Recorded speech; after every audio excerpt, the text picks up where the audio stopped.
आज पीएम किसान सम्मान निधि का यह बृहद कार्यक्रम काफी अरसे बाद फिजिकल रूप से संपन्न हो पा रहा है। प्रधानमंत्री जी ने किसान के खाते में पैसा जाए, यह हमेशा सुनिश्चित करने का प्रयास किया और वर्चुअल मार्ग को कार्यक्रम के लिए अपनाया। लेकिन आज सब लोग बड़ी संख्या में दिल्ली में भी उपस्थित हैं और देश भर में 732 कृषि विज्ञान केंद्रों पर किसान जुड़े हुए हैं, 50,000 पैक्स पर किसान जुड़े हुए हैं, 75 कृषि विश्वविद्यालयों में किसान जुड़े हुए हैं, छात्र जुड़े हुए हैं। आईसीआर के सभी संस्थानों में यह कार्यक्रम संपन्न हो रहा है। ऐसे कुल मिलाकर देश भर में 1 करोड़ से अधिक किसानों का समागम पीएम किसान सम्मेलन के माध्यम से संपन्न हो रहा है। मैं देश भर के सभी किसान भाइयों और बहनों से, हम सब के नेता प्रिय प्रधानमंत्री माननीय नरेंद्र मोदी जी का हृदय से बहुत बहुत स्वागत करता हूं, बहुत बहुत अभिनंदन करना चाहता हूं। हम सब और सारा देश इस बात का साक्षी है कि आजादी के बाद अनेक सरकारें आई और गई, लेकिन जब निर्वाचन होता है तो राजनीतिक दल अपना घोषणा पत्र तैयार करते हैं, जनता के बीच में वचन देते हैं। लेकिन हम सब जानते हैं कि 5 साल गुजर जाते हैं, घोषणा पत्र में कहा हुआ वचन पूरा नहीं होता। लेकिन हम सबके लिए गौरव की बात है, जब से प्रधानमंत्री नरेंद्र मोदी जी ने इस देश का कामकाज संभाला है तो घोषणा पत्र को पूरा करें, इस बात की तो प्रतिबद्धता मोदी जी की कार्य पद्धति में हमेशा रहती है। 100% घोषणा पूरी हो, इसके लिए वो समय समय पर निगरानी भी करते हैं। लेकिन बीच बीच में चाहे किसान का कल्याण हो, चाहे गरीब का कल्याण हो, चाहे बहन का कल्याण हो, चाहे युवाओं के उत्थान का सवाल हो, जब भी कोई विषय ध्यान में आता है तो घोषणा पत्र के अतिरिक्त भी अनेक काम नरेंद्र मोदी जी की सरकार सफलतापूर्वक संपन्न करती है।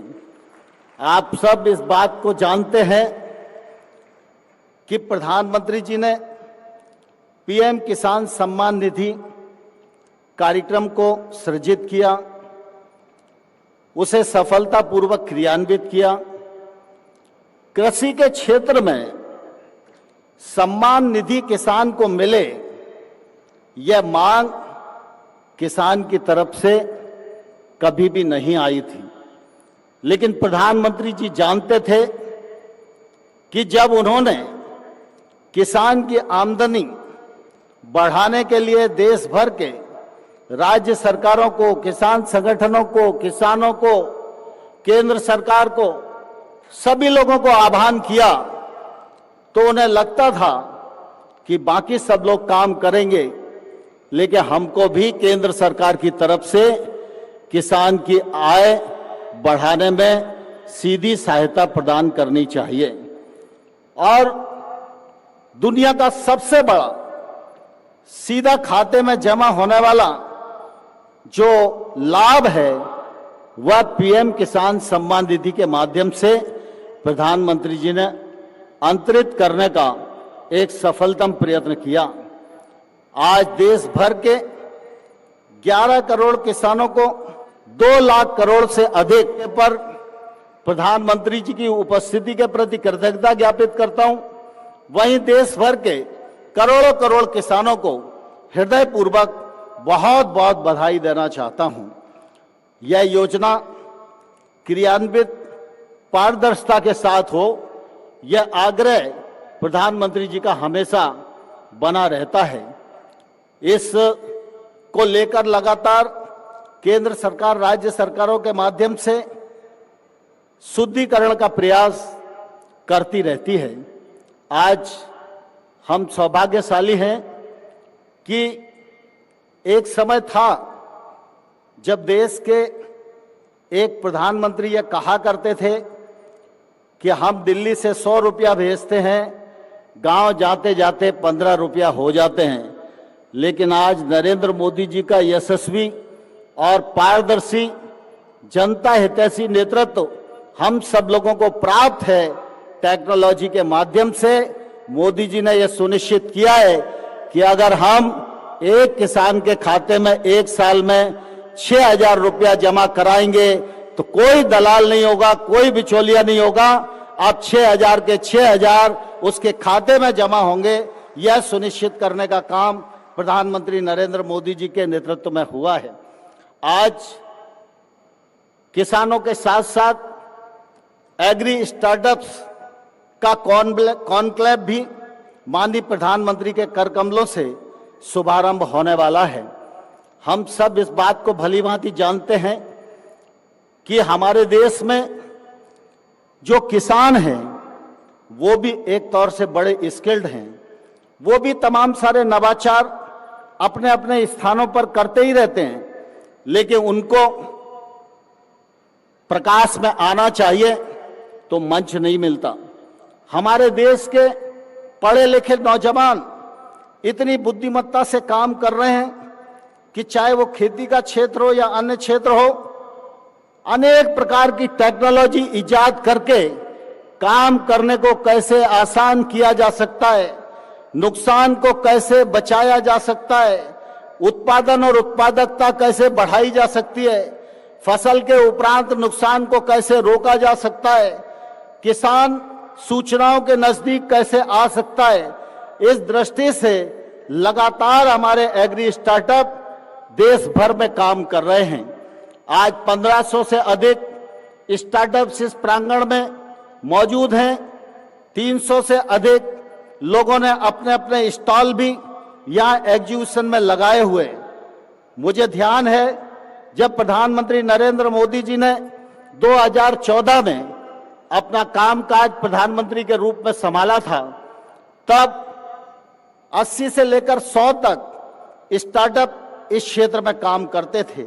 लेकिन इन वर्षों में प्रधानमंत्री जी के दूरदर्शी नेतृत्व के कारण, उनके निरंतर आग्रह के परिणाम स्वरूप आज 2000 स्टार्टअप्स लगभग काम कर रहे हैं और प्रधानमंत्री जी की कोशिश है कि स्टार्टअप की संख्या इस क्षेत्र में 10,000 से अधिक होनी चाहिए और इसके माध्यम से कृषि के क्षेत्र में भी नुकसान को बचाया जाए और किसान का मुनाफा बढ़ाया जाए और रोजगार के अवसर सृजित हों।